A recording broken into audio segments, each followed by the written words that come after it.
right.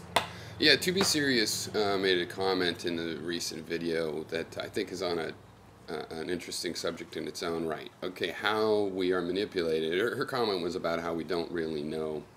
People aren't really conscious of how the manipulations in society work, politically, otherwise.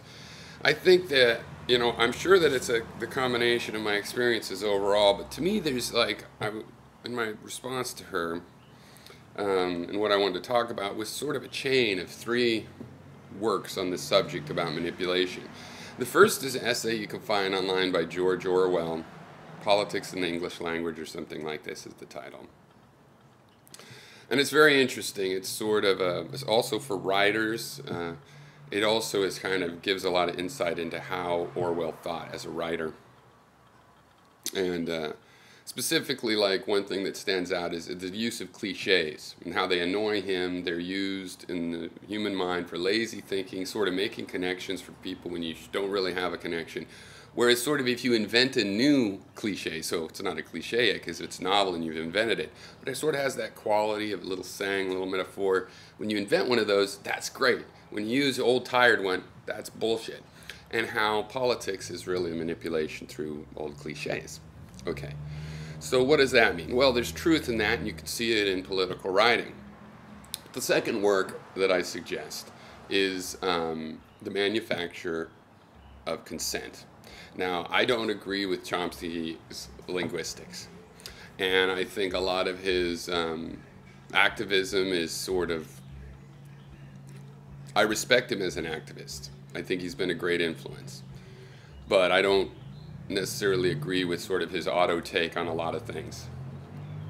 But Manufacture of Consent is an excellent work. He studied the press in the 70s pretty much, because when the book was written. And they show where the manipulation, how does this propaganda effect come out of what we see? And the conclusions are interesting. There's not really a conscious conspiracy, it's a confluence of forces.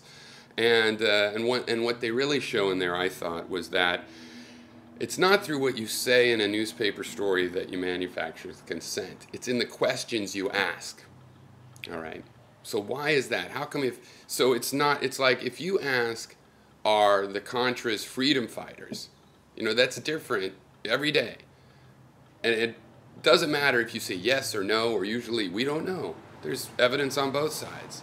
That's different than if you ask, are they murderous, rebel, fascists every day? And answer yes or no, or maybe, or we don't know. The question is the issue. Okay. And then on to the cognitive science, and in politics, I guess I could quote, Moral Politics, though I think there's other more interesting works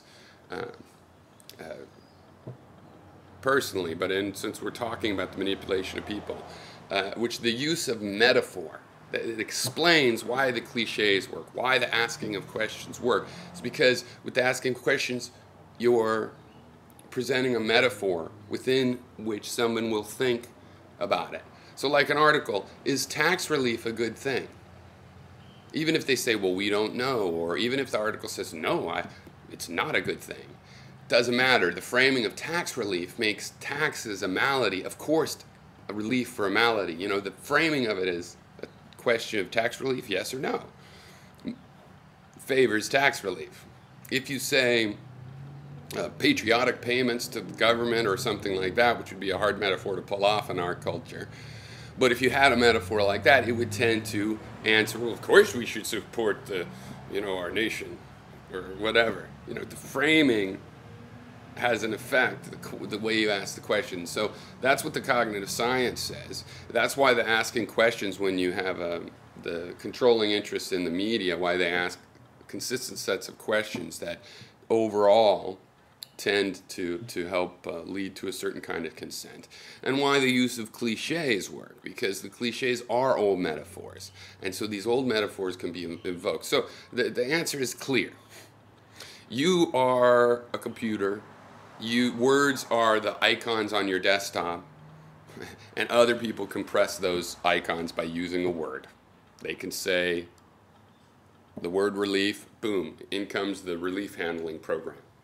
Okay, that's how that works. They can do that, push those buttons very easily. And your only defense is to make a layer where when somebody pushes a button, instead of the real idea of relief coming up, a little proxy comes up and says, oh, person is pressing the relief button. And it brings in all the framing of why do people do that, long before we get to the idea of, well, are we really talking about relief, or is it just rhetoric? Is someone using the word Hitler, or are we really talking about Hitler? You know what I mean? Is somebody just calling somebody a Nazi and invoking the button, Nazi button, or are we really talking about Nazis? And if you're just calling some random person a Nazi, then I'm not going to bring up the actual Nazi ideas and all of that framing. Okay? I'm going to realize, oh, this is just a little pretend word of that. We're not really talking about Nazis. We're talking about the way in which this guy doesn't approve of this other guy. Right? So you can make indirectness onto what framing comes up. You can build protections. And people tend to do that in certain areas, but not overall, and certainly not against political framing. They're very open to that. They have thousands of years, maybe hundreds of thousands, of being open to letting that authority have free access to certain buttons, certain really important buttons, patriotism, honor, all these very important buttons. Okay, so it's really, the answer is there. I mean, the solution has yet to be developed, but it's pretty easy. It's like having the materials and knowing where you need to build a bridge, and it's just like, well, let's build the bridge. Lots of people have built really their own bridges, but in this metaphor, it's really that there needs to be a critical mass of people that are hard to manipulate. I mean, that's the thing. We complain about the politicians. They suck. They say, yeah, but it's the people are choosing them. The people over and over prefer the ones that are manipulating them worse or better, depending on how you look at it. And so, it's a critical mass among the people to not be controlled that way. And I don't believe we'll ever have that critical mass like that in society. I think society is going to being totally controlled that way, letting all of your thoughts be controlled with this method. But that's not going to be everything. We're going to split off. I mean, that's like one evolutionary line that's going to become Borg-like, and there will be a subculture of individual culture, and a critical mass among those people of how not to be manipulated would be nice, because it's amazing how many activists and how many people that spend energy against that kind of establishment still take part in the basic framing and struggle to reject certain things while they have framing that sort of leads back down similar paths, if not on that subject, then on another subject. For example, being, dogmatic, or taking a proxy for an old pattern and just getting a proxy of a new thing. That really, to not be manipulated at all, you need to both step away from certain concepts and also to have a communication center that is able to invoke proxy framings. So instead of what you think about what that word means, getting evoked immediately when someone else says it, that what is evoked is a communication, an idea you have of what other people mean when they say that word. When you hear the word, whatever, you invoke, what do other people mean by that before you bring up your own idea. Those two techniques, and it's far from impossible. It's very straightforward, and benefits would be amazing, considering how nobody's happy with what's going on with the world.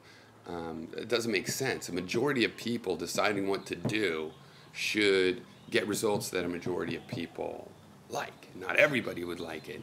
The whole idea that a majority of people are choosing actions that a majority of the people don't like is kind of, that's a problem. And it's a psychological problem.